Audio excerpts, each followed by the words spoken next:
ndị be anyị mma mmanụ, ndị be anyị demenụ. There's something that we have noticed among our elders in Anyị Ìgbò, and that is ịgọ ọjị, ya ọjị. Eji m ọjị n'aka na ọjị ebe a.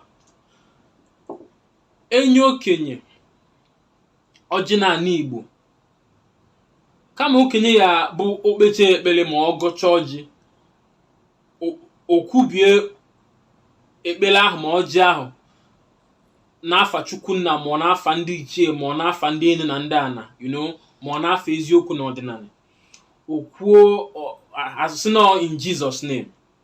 Ndị Igbo bikonu, ndị Igbo bikonu, ejihu ihe nji wee mee ihe onyonyo a n'asụsụ anyị, asụsụ Igbo taa, bụ na ọjị anaghị anụ asụsụ oyibo. Aka nji wee mewe this particular video n'asụsụ Igbo taa.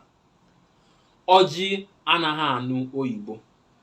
Ya mere na onye ịgọcha ọfọ, ịgọcha ọjị dịka okenye, apụta n'ọnụ na nzukọ ụmụnna, ma ọ na-apụta na agbamnkwụ, ma ebe ọ bụla apụtara, achọ onye bụ okenye ebe ahụ. Enene ndị bụ okenye kịta na ndị amụrụ ma before the war. So ihe ha sị na ha bụ ndụ ihe a na-akpọ n'oyibo new generation. So ha kwesịrị ịma one esi agọ ọjị, one esi eji ọjị were ekpe ekpele n'asụsụ Igbo. Ha kpechazie ekpele ahụ, ha ekpetekwa ekpecha, agọcha, ekwuchakwu, ha kpecha, ewezie in Jesus name welu kwubie okwu.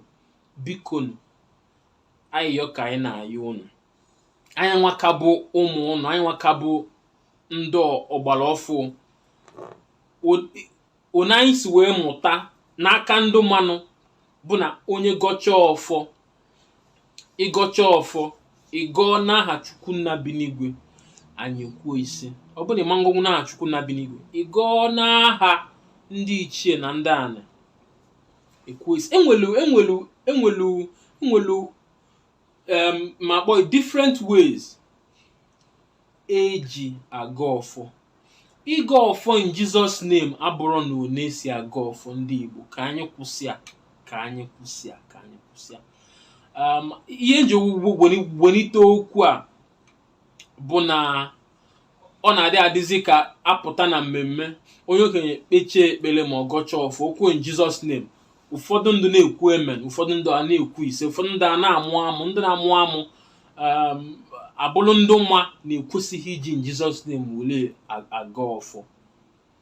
Mana otu o si na wee dị, anyị chọọ ime ọdịnala ka anyị meluo oyi n'isi. Anyị chọọ ịga ọfọ ka anyị gọluo oyi n'isi. Igbo mụrụ m, ebe a ka mma bịa na njedebe ife onyonyo a nke mmelu maka ọjị emere nye ọdị iche, ọdụ ka vidio ndị ọzọ na-eme, maka na ọjị anaghị anụ oyibo. Onye nwere ihe oyi tinye n'okwu a, ya tinye na comment section. Onwe onye nwere ihe ọ chọrọ ka m kwuo na ihe onyonyo ọzọ mmemme, ya dekwuo na comment section.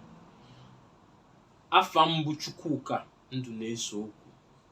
Ana m ede ihe na voiceofthesun.com, na-akụzikwa nkụzi na voiceofthesun.com. Ebe a ka ma bịa na njedebe ihe onyonyo a, ka ọ dịnụ oge ọzọ. Demenụ.